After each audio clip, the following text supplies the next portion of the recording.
Alafu kuna siku unaamka unakurupuka siku hiyo. Unapiga usafi ghetto zima. Unaipata hiyo Unapiga usafi ghetto zima. Alafu unakaa sehemu hivi unaliangalia ghetto unasema maisha yangu mimi ndo haya hapa sasa hivi. Mimi sitaki tena sasa hivi, mimi maisha yangu ndo amenyoka hivi yani ghetto. Ukija ghetto limenyoka. Picha linaanza nguo ulizofua kwanza. Unachukua nguo ulizofua, unarudi ghetto saa 5 usiku. Unaanua nguo unaziweka, unasema wewe muda umeenda, unajua muda umeenda. Ngoja niziweke hapa kitandani. Morning nazikunja. Yani leo sijafanya shughuli yoyote yani. Mimi nakunja hizi hapa hizi. Sasa ili usizichafue unazisogeza pembeni kidogo. Unalala.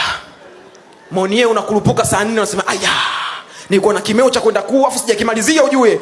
Unaenda kwenye kimeo. Matokeo yake zile nguo dada unazivalia pale pale kitandani.